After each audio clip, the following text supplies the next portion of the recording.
মানুষ ভজ, মানুষ পুজো, মানুষই শ্রীহরি ভগবান। মানুষের মাঝে, মানুষের সমাজে সদাই শ্রীহরি বর্তমান।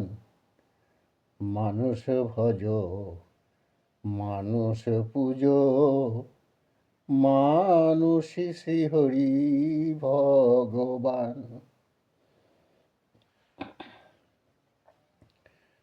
আমার কণ্ঠস্বর কাকের মতো হলেও গানের ভাষাটা কিন্তু কোকিলের মতো। বলছেন মানুষকে ভালোবাসো, মানুষকে সেবা করো, মানুষকে যত্ন করো, মানুষই ভগবান। ভগবান, আমরা ভগবানকে বিশ্বাস করি। তার ইশারা ছাড়া গাছের পাতাও নড়ে না, কিন্তু আমরা ভগবানকে কখনো চোখে দেখিনি। আমরা যারা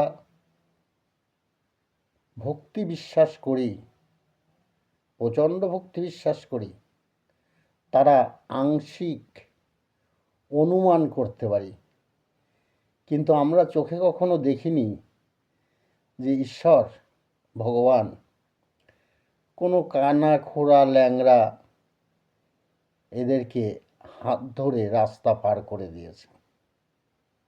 আমরা দেখিনি, কিন্তু দেখেছি আপনি কোনো বিপদে পড়লে, রাস্তায় অসুস্থ হয়ে পড়েছেন, মানুষ কিন্তু আপনাকে দৌড়ে এসে হসপিটালে, ডাক্তারখানা, নার্সিংহোমে নিয়ে গেছেন। আপনি বাড়িতে অসুস্থ হয়ে পড়েছেন, আপনার বাড়ির লোক, আপনার পাড়া প্রতিবেশী আপনাকে তাড়াতাড়ি করে সেবা শুশ্রূষার ব্যবস্থার জন্য হসপিটালে, নার্সিংহোমে নিয়ে গেছেন।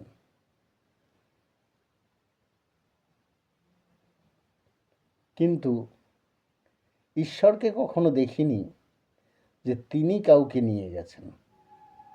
তবে হ্যাঁ, অবশ্যই তার করুণা, তার কৃপা না থাকলে গাছের পাতাও নড়ে না।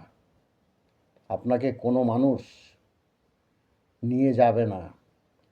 দেখবেন রাস্তায় অনেক মানুষ অসুস্থ হয়ে পড়ে থাকে, অনেকেই আছে পাশ কাটিয়ে চলে যায়। আবার কিছু কিছু মানুষ আছে দেখবেন অসুস্থ হয়ে পড়ে যায়, সাথে সাথে চারিদিক থেকে দৌড়োদৌড়ি করে এসে তাকে সেবা শুশ্রূষার জন্য যথা ব্যবস্থা করে। বাড়িতেও ঠিক তাই। তার যদি কৃপা থাকে তাহলে দেখবেন পাড়া প্রতিবেশী, আপনার ঘরের লোক হুড়োপাড়ি করে আপনাকে হসপিটালে নিয়ে যাচ্ছেন। তার কারণ ঈশ্বরের করুণা, ঈশ্বরের কৃপা। সেই ঈশ্বরের কৃপা, ঈশ্বরের করুণা কিভাবে আসে?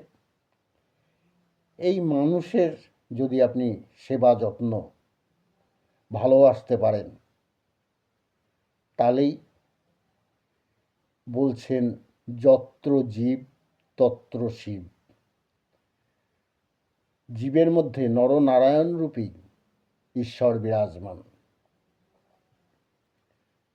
তাই মানুষকে যদি ভালোবাসতে পারেন, মানুষকে যদি সেবা যত্ন করতে পারেন, ঈশ্বর অবশ্যই আপনার দিকে তাকাবে। আপনার জীবনটাকে সুন্দর করে তোলার জন্য এই মানুষই আপনার পাশে দাঁড়াবে। রাধে রাধে।